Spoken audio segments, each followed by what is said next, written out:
Gridiron Grinder, hut hut hike. All right, party people. It is Thursday night, Gridiron Grinder time. I'm Ryan. With me, as always, is my buddy James. Just a couple dudes hanging out, talking about what's going on in the NFL each week. For tonight, we're going to be giving you guys our divisional round game picks. And I figure since that's kind of all we got, maybe we can spend a little bit of time doing a recap on the wild card weekend. What do you think? Yeah, makes sense. Okay. It makes Well, sense. all right. Yeah. Otherwise, it'll be a super short show. So, with all that being said, how's it going tonight there, James? It's going good. How's it going with you? Pretty good, my man. Pretty good. Just chilling. So, I did go and get my Peerless Double Oaked with the winnings from the regular season, but I haven't opened it yet. I'm drinking a Michter's tonight. I figured I'm going to save that bad boy. If you win the playoffs, then maybe we can do a little on-air celebration together. So That works. all right, so cool. Let's talk about the wild card weekend. Um, from a pick standpoint, we ended up with, really close on points, which is probably one of the first times ever that we've been sort of in a dead heat almost through the wild card weekend, Yeah. which is kind of cool. And it was let's see, I ended up getting one, two, three, four of the picks right. You got three of the picks right, but the way that we weighted them ended up being more valuable for you than it was for me, which is where we ended up just being 1 point off. So you ended up with 14 points for the week. I ended up with 15 points for the week. And I was messaging you for some of the games, like the like it was like with the 49ers game. I was like, even though I picked the Eagles, I was telling you, I really wanted to see Shanahan win. Mhm. I just had a hard time picking them with all the injuries and whatnot. And so it was cool that they pulled it off. It's just funny how it works. It's like we're making picks, but like come playoff time, you know, some of these games pull on your heartstrings a little bit more, right? But you still gotta try to like pick without bias. And it makes it fun, right? So yeah, man. I don't know. I mean, we could talk about the each game if you want for a minute. What'd you think about the Rams and Panthers, man? I was impressed with Of the course, Panthers that they of hung course, in there like that. You start with that fucking game. Well, it's just the top of the list here. Oh, I know. So like my thing with the Rams and Panthers, like Panthers kind of choked that game away. There were a Yeah. couple things um, that I had issues with at the end of the game. Um, or no, in the middle of the game. Where was it? Where was it? I'm trying to remember where it was. Okay. So with the It seemed to play me like calling, there was it that's what seemed it to me was. like there was an emphasis on getting Chuba Hubbard involved in the run game when I kind of thought Rico Dowdle was like the guy, at least in the second half of the season. And so to me, it seemed a little strange that it was almost like they were forcing the ball to Hubbard, but like overall, they kept getting their little splash plays mostly through the air and whatnot to stay in it. And for a minute there, I thought they were going to win it until Stafford had that game winning drive, right? But you know, Yeah. So like what I didn't like about it is I didn't like the play calling on fourth down. I thought it okay, was when the two times with they the went for Rams or with the Panthers? with the Panthers. Okay, So early in the game, like they had a 4th and 1 and they threw a pass. gotcha. And then late in the game, the Yeah, like their it's last fourth and one, drive. you're overthinking it. Just pound the rock or whatever. Yeah, and then they threw a deep pass on 4th and 10 Okay. when it's like get the first down, don't throw it deep down the field. And they kind of did that a couple times. It was like deep pass. Like that entire drive was deep pass. Yeah, they had 38 seconds. They need to get down the field a little bit, Yeah. but they needed to get the first down. Yeah, they have 12 seconds left. Get the first down and then go for it. Get the first down, get out of Yeah. bounds, and then go deep. Like I just didn't like I the play calling. I think kind of messed them up a little bit. I did like how like what got them back in the game really was they blocked the punt like 4 minutes left in the game, which really got them back in the game. Yeah, and what's his name, McMillan, man, he kept coming up big every time they needed him. Mm-hmm. Yeah. And so yeah, I mean, ultimately this is one where I had the Rams, you had the Panthers, but we already covered the points, so it's kind of trivial. What did you think about the Packers Bears game? Other than what the hell were the fucking Packers doing in the whole second half of that game? Well, what the hell were the Panthers doing in the whole second half of the game? Like that game came down to kicking. Like there was it 3 missed field goals or In the just Packers two? Bears game? Yeah. Oh man, I don't remember it being that many, but I get, it was almost a week ago now, so maybe I'm So yeah. So it. they like at the end of the second quarter they had a missed field goal, a missed 55-yard field goal. Well, yeah, it was long. Yeah, I got you. Of course, now Then 55 people are expecting to make it still, but yeah. then and then like before the 2-minute warning they had a Oh, the point missed attempt. 44-yard field goal, and they had a missed extra point.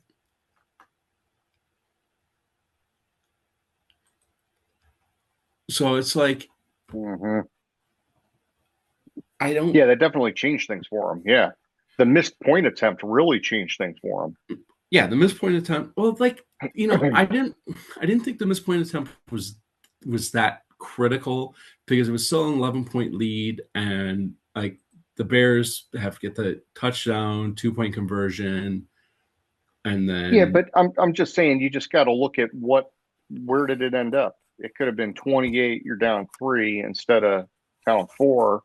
It changes your play calling at the very end. And mhm. I know it's there's no crystal ball, it's hard to predict it, but you kind of got to and it's an extra point. I mean, it's not like they were kicking some crazy field goal and they just missed it or whatever. But Yeah, and like on with 7 seconds left, they had the ball in Chicago 28. I see what you're saying. That's 17, so that's a 45-yard field goal that they could at least tie it and take it to at least overtime. tie it But and take it to that overtime. point mattered, man. Yeah.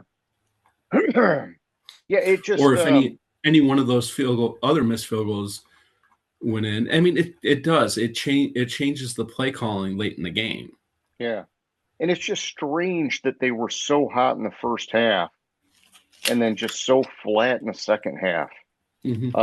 That kind of blew my mind. But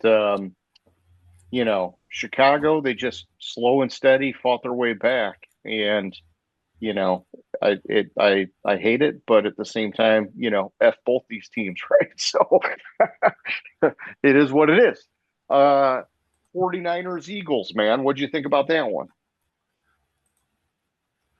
Oh, you threw a curveball on me there. Oh, I'm just kind of moving, but I did see the So offensive coordinator for Philly got fired, Patullo. They're wanting to go in a different direction, which yeah, that obviously, was you've got all that talent and you're only putting up 19 points against a 49ers defense that's got like all their big guys out. That's rough. let's see. But the reason why Patullo was fired was like their play calling was predictable. It's like Jalen Hurts lined up under center like 5 times in the game. All five were a running play. Yeah. Their then they were running like all the same plays, like this almost exact same play on third down. Like the play calling Yep. just did not make sense whatsoever in that game. Yeah, and then AJ Brown with the drops, all Yeah, that shit talking, and then he AJ comes Brown up. couldn't catch a fucking cold. Yeah, and And a then couple of he them were big downs that he dropped. It's like, and then dude, he does the douche move and doesn't fucking talk to the media after the game. yeah, yeah. I don't know. To me, it's like he tainted things in the regular season when he started complaining because Mm-hmm. now, and we saw it. It was so obvious. Now all of a sudden, instead of like running a fluid offense without bias, they're trying to force the ball to him, and things are getting jagged, and they're losing Mm-hmm. their rhythm because they're making it a point that they got to get him the ball to shut him the fuck up. And now here we go in the playoffs. They're getting him the ball, and what does he do? He doesn't fucking return it, man. He fucking drops like I don't know. I think they only gave him like two drops or whatever, but there was at least three that he should have had.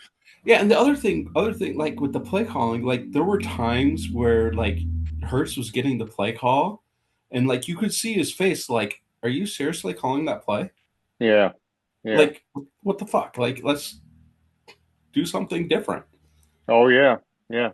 Give him an audible option. I don't know, but and then I would just say, great for the 49ers. It sucked that Kittle got hurt. Now he's out with the torn Achilles.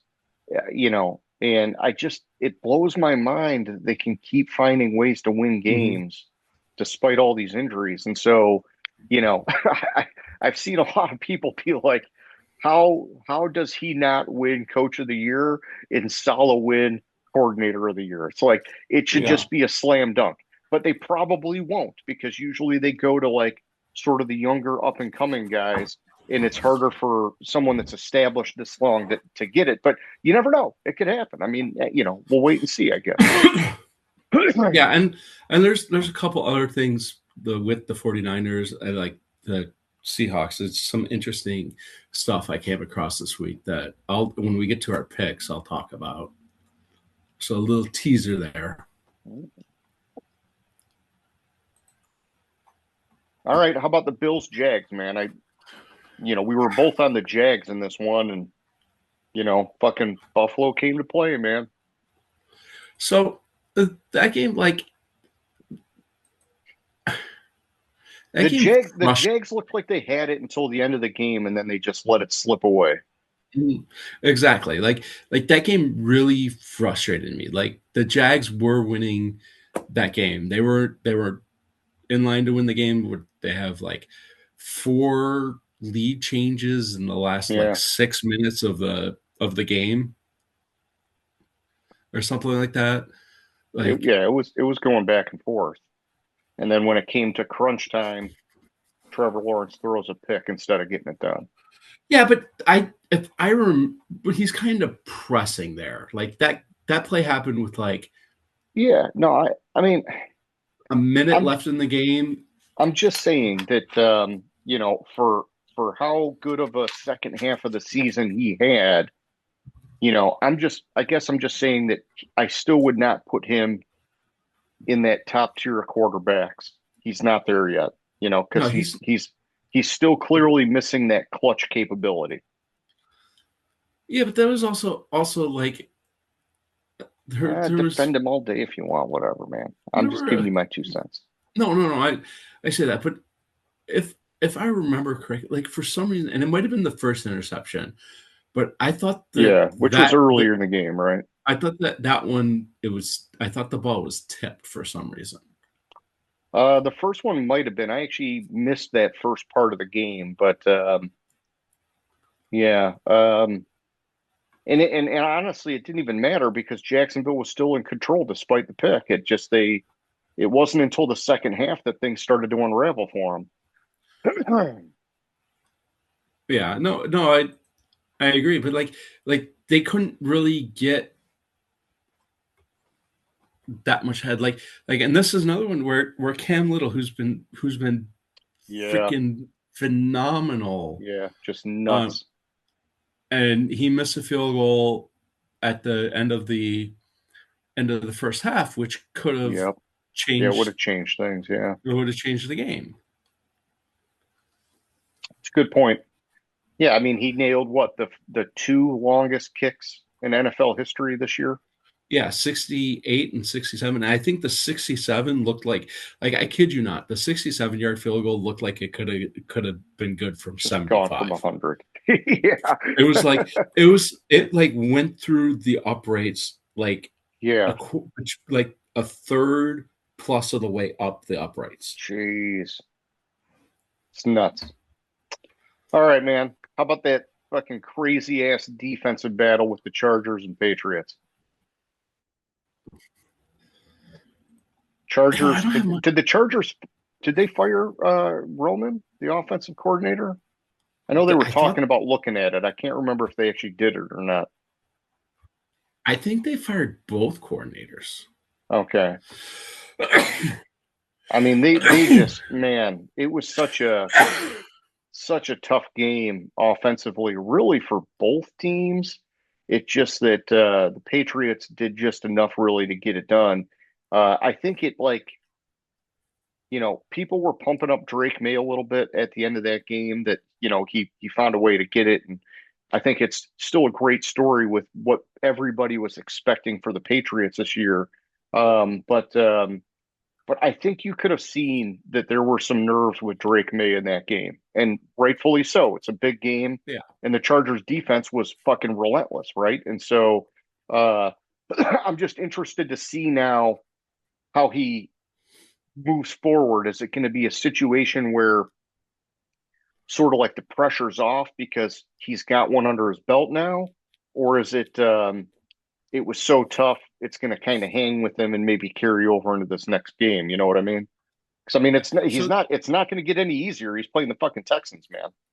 yeah. So the Chargers fired the offensive line coach and Roman. Gotcha. Okay. But I agree with you with Drake May. It's not gonna get easier, obviously. Like it's gonna the further you go into the playoff, it's clearly gonna get harder. He did look at the beginning of the game, I thought he looked a little uneasy. Then when you got to the towards the middle end of the game, like it looked like he settled down and was into the game and locked in. Gotcha. Yeah. And yeah, just it's tough sledding for the Chargers, man. 2 years in a row they're getting blanked on the wild card, but we'll see. They still got Last year was it last year? Or no, it was a couple of years ago. I'm thinking of not last year. No, last year they were. the four pick game I against think it was Houston last. for the Chargers. Yeah, but yeah, I'm thinking of like 3 years ago or four, where they were up by like 20 some points at Jacksonville, Okay. and Jacksonville won the game. That was like 4 years ago or so, 5 years ago maybe. Gotcha. Yeah, I think, the Chargers, they gotta, you know what, man? Actually, no, I don't want to go crazy on the Chargers because let's not forget they had basically their entire offensive line wiped out for most of the fucking year. Hmm. So they get healthy, they can be dangerous. I'm not going to worry about. I would still like to see them get like a true wide receiver one. I think they're making it work with Quentin Johnston and Lad McConkey and whatever, but I think they would really benefit from having that true top threat as a wide receiver. No, they do need a true threat as a legit one wide receiver. I agree 100% there. Yeah. And then Hampton, I'm sure he'll be better next year, plus a better offensive line. I think they'll be dangerous next year. It just yeah, I don't want to forget they had so many injuries that were critical for them. And then all right, so Yeah, so it was the it was 2022 that okay. I was thinking of. I think, yeah, I'm just trying to go back and look at it. Yeah, 2022 they played Jacksonville and they were up 27, at least at a minimum 27-7. It might have been 30-7, Okay. and then ended up losing the game. Yep, They they let it slip away. Jacksonville overcame a 27-0. Yeah, okay, so it was 27-0, and Jacksonville won the game. Yeah, that's not good. That's the game I was thinking of. All right, so then we got Houston and Pittsburgh, which I think the final score is very skewed, right? Because it was actually fairly tight until uh, like, what was it that um you know what I'm talking about? Like maybe midway through the fourth quarter, Houston scored and it looked like, okay, now the game's out of reach. And then Pittsburgh basically just like choked hard from there. And so Houston got like another two touchdowns or whatever. It was like, holy cow, that game was so tight. And then all of a sudden it's like boom, boom, boom. Yeah, so it was 7-6 going into the fourth quarter. Yeah, yeah. Um, let's see, field goal. I think the punt. I think there was a.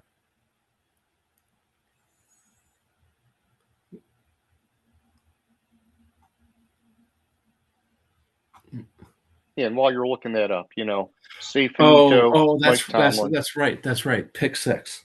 I forgot about that. Okay. Yeah, That's it swung fast at the very end, man. mhm. And Yeah. I So mean, I'll say this: Houston's defense looks great. We've known that all year. Rodgers, who knows where he's going from here, but Tomlin's obviously out. Pittsburgh's got a lot of thinking to do for this offseason. They got to get a quarterback that can maybe move just a little bit more and can actually push the ball down the field. Rodgers is not that answer. So yeah. Okay. So it broke open. There was a fumble return for a touchdown, a pick six, and a touchdown in yeah, between. yeah. All right, we're out of time. So I'll talk to you in 10. We'll pick it back up and move on to the divisional round. All right. Cool. Sounds good. See ya. We are back. And so we were just wrapping up the wild card stuff. James, how about we go to the Bills at the Broncos for the divisional round? Uh, you had to start with that game, didn't you? Well, once again, I'm going from the top down. Oh, I fucking know. I'm just giving you shit. Yes. For some reason, I have it in a different order. All right, Oh, so the Broncos are favored by 1.5 points.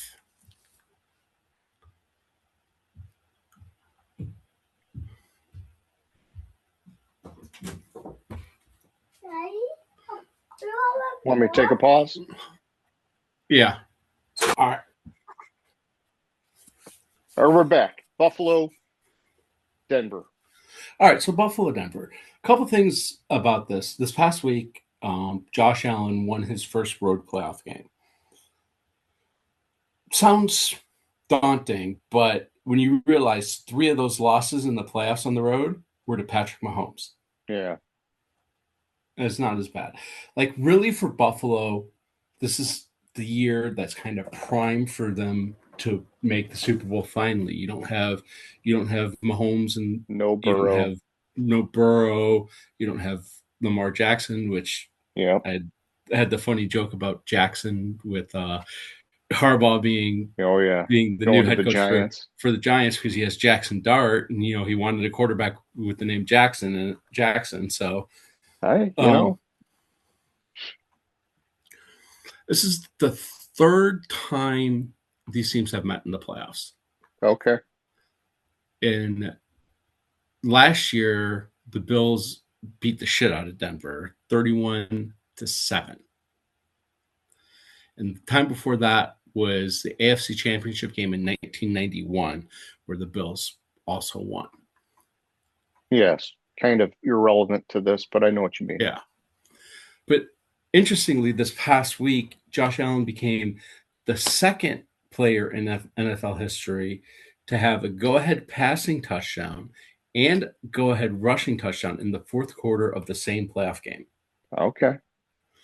tying Alex Smith. What I'm saying is Josh Allen is the key to this game. Yeah. If Denver, which has a solid defense, can kind of shut down or stymie Josh Allen, who doesn't really have a number one wide receiver to throw to, and their slot receiver, I think it was, is going to be out. Oh, Gabe Davis got hurt for the rest of Yeah, the playoffs. Yeah. then, but I think Denver can stymie that. Bo Nix just has to play average quarterback play, which he's done all year. So I don't see why it won't happen in the playoffs with the defense that Denver has. I think the defense can shut down Josh Allen a Yeah. So little I'm, bit. yeah. So I'm the other way, man. So I am not a Buffalo believer. It's obviously last week I picked them to lose to Jacksonville, but now that they got that win, and I'm looking at everything between them and Denver, the issue for me is that Bo Nix in that Denver offense all year has waited until the fourth quarter to come alive. But so has And Buffalo all year. but hear me out. Buffalo statistically is fourth in points scored on the season. You know, Really?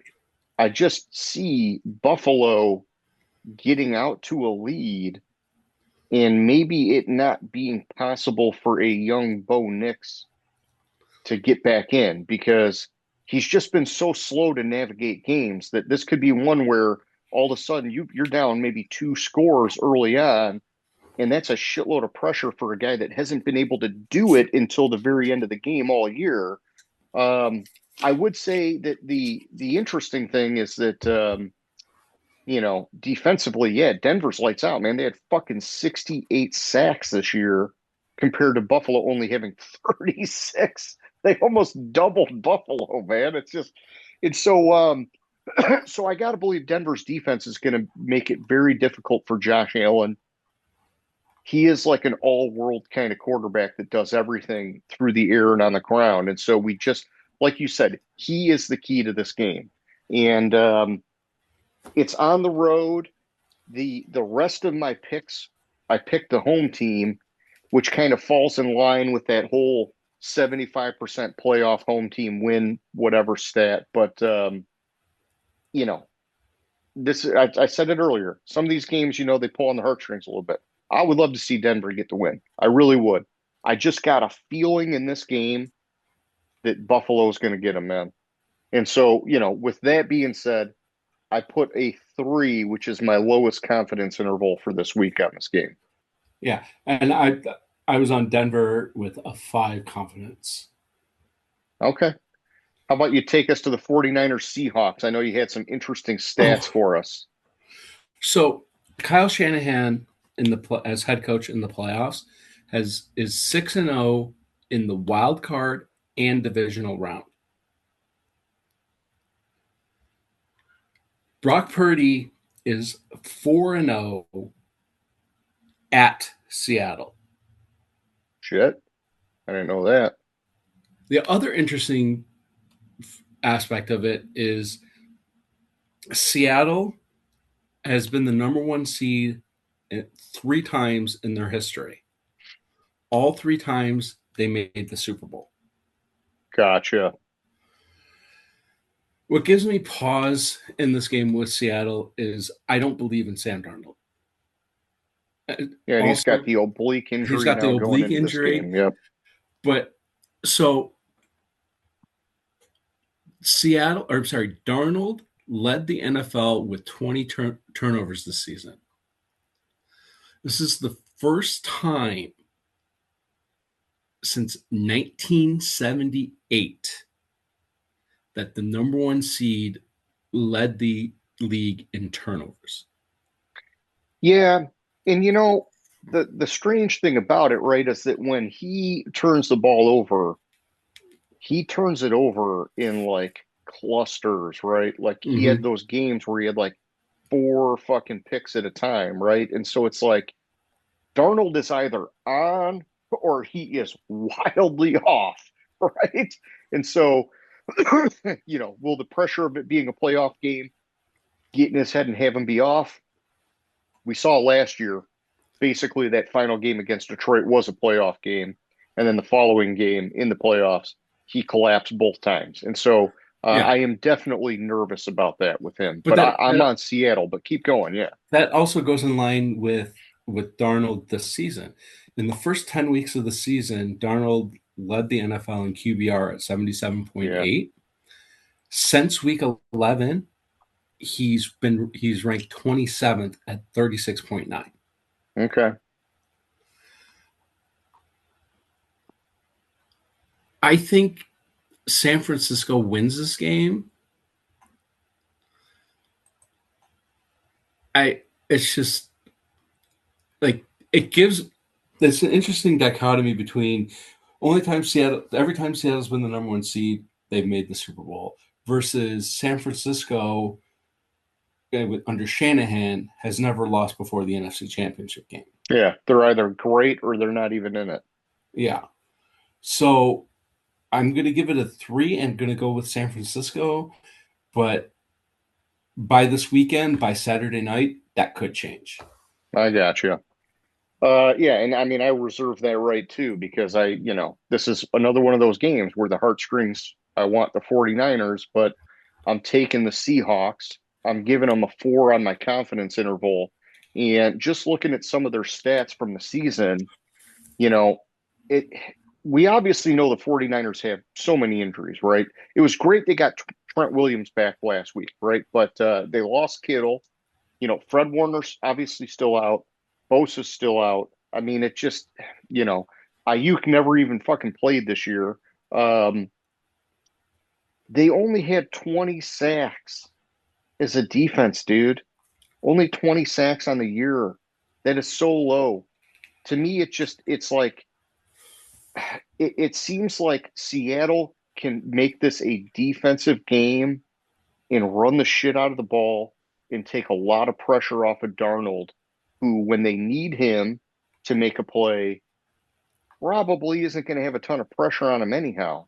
And he's got Jackson Smith and Jigba to throw to. I don't know, man. I just it's like, man, like I said, my heart would love to see San Francisco do it. I just like my logical brain keeps saying their luck is going to run out here at some point, which I thought was going to be last week. I hope they prove me wrong, but I got to go Seattle, my man. All right, and then we're on to Oh, and Houston. I did a 4 confidence. Sorry, I don't know if I said that. I don't think he did. Okay. Houston at the Patriots. Like, so my thing is I think the Patriots are going to are at least making the Super Bowl, probably going to win the Super Bowl this year. I think Drake May is the real deal. They proved Mm-hmm. this past week they can win a low scoring defensive battle. Yeah. Issue is the way for New England to win this game is going to really be through the passing game, which is where Houston excels defensively. Yeah. Um, Third in interceptions. Yep. yeah, Houston this past week became just the second team in 22 career postseason starts for Rodgers to hold his team under 20 points. Gotcha. Um,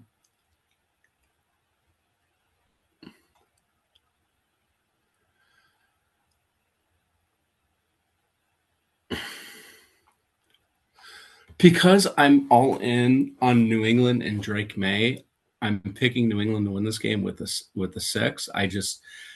But I honestly wouldn't.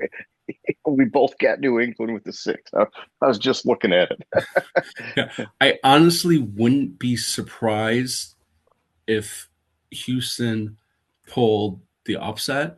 But Houston is also a team that just won their first playoff game in franchise history. Yeah. First, was it their first Was it on the road? First road playoff game, I think. They've won a playoff game before. It was their first road playoff win, I thot is what Sorry. they were saying. Yeah, you're right. I First was road playoff just game. making sure. You No, know, you're because I want to make sure in my brain I got it right. Yeah, man. I think New England is the real deal. I think Drake May is the real deal. I still think that they have some cracks on the roster that they've been able to, Mike Vrabel outcoach all year. And so if this is the game where Houston finds a way to expose it, I wouldn't be totally shocked. But my confidence is so high with New England because how bad CJ Stroud looked last week. hmm And, you know, I think that New England, I think Houston has the better defense, but New England showed that when push comes to shove, their defense is nothing to be laughed at, man. And so, I don't know. I just think that New England can be more comfortable and steady in this game. I think that Stroud has got to shake off whatever the heck happened last week, or they're not going to be able to pull it off this week. And so that's just my 2 cents on it, man. I I got you. All right. Then we have the Rams. I'm sorry, the Matthew Stafford led Rams at the Chicago Bears. Yes. Now, the last time these two teams met in the playoffs was 1985 in Chicago. Okay. The Rams lost 24 to nothing. Okay. Last time the Rams played a playoff game with freezing temperatures at kickoff was 1983 at the Cowboys. But if you look at the Rams team, you had Stafford who played in the North. How was at the Cowboys freezing temperatures? I don't know. Well, it That's snows. crazy, man. It snows in Dallas every once in a while. Fuck. Wow, that's crazy, man. All right, yeah, keep going. Sorry, that just like stuck out for me. I'm like, wait, what? Dallas? All right, let me look it up. I want to see if I can find Yeah, the it was the La Nina, and some crazy thing coming off of whatever. Um, yeah. I want to see if I can find the temperature at what was kickoff. the weather that day in Dallas? Yeah, hey, the Weather Channel, maybe they got some archive that'll show that. They probably do. They probably do somewhere. All right, at kickoff it was 27 degrees. Dude, that is fucking nuts. I guess I just never think of Dallas getting cold like that. Yeah, it's been a while. It, early forecast is saying that it's going to be freezing or it's going to be Yeah, 23, in 23 Chicago, degrees yeah. at kickoff. Stafford played in the North for what, 12 seasons? Okay, did nothing. But yeah, Did go ahead. nothing but can play in cold weather. Puka Nakua went to BYU, played in cold weather. Um, I forget where Kyron Williams went. Yeah, The running point, backs. The cold weather is not as big of a factor for running backs, man. I Kyron mean, it Williams is if there's went to snow, right? Kyron Williams went to Notre Dame, Okay, cold yeah. weather. So he's got cold weather, yeah. Yeah, and I'm not like I said, I'm not worried about a running back in the cold unless there's snow. Yeah. The point is, I think the Rams are going to win this game. I don't really truly trust Chicago. Chicago is a Yeah, great second half team. They're a yeah. terrible first half team. I think if I think the Rams The Rams do have the number one offense in the league, they and have so the yeah, number one offense in the league. The Bears generate the most high turnovers, most dude. turnovers. Most turnovers. Yeah. Um, I But they don't just get a lot of pressure on the quarterback, man. They're only 22nd in the league in sacks, which could mean Stafford could just dice them up all day, slice and dice. yeah, But Stafford better exactly. be on his A game because Chicago had 23 picks, man. So you never know. To me, look, I'm just going to say it, you know, I fucking hate both these teams. Okay? I don't want to see either of these teams win. I ended up going back to my last power rankings, and I had Chicago ahead of the Rams, and the game is in Chicago. And so I said, fuck it. I'm going to pick the game based off of that because otherwise I'd flip a goddamn coin. I don't like either of these teams. And when I look at the rankings and the stats, I'm like, you could zigzag it where like the Rams get this, the Bears get this, boom, boom, boom. It's going back and forth. And so it's like, I think that you could give the Rams the edge from Stafford, McVay, and the experience with that team in the playoffs, but it is on the road, and the Bears are having a fucking quote unquote magical season. And so I ultimately ended up taking the Bears with a 5. Why so confident? I was only so confident because I was lacking confidence with the Buffalo, Denver, and San Fran Seattle games. And so it was just by default, that's where this game ended up for me, my man. Yeah, and that's where how I ended up on a 4. I was slightly more confident in Denver than I was in the Rams, but I wasn't, and I'm not like I think San Francisco is really a coin flip. Yeah. Yeah. So we got 3 games with action this week. You know, we'll see. Last week we had 3 games with action and ended up being basically a split on the points. This game, it could be a landslide and it's pretty much over or anything in between. And so, I'm kind of excited, man. It seems like usually by now one of us has already got their head down, like it's over. So, Yeah.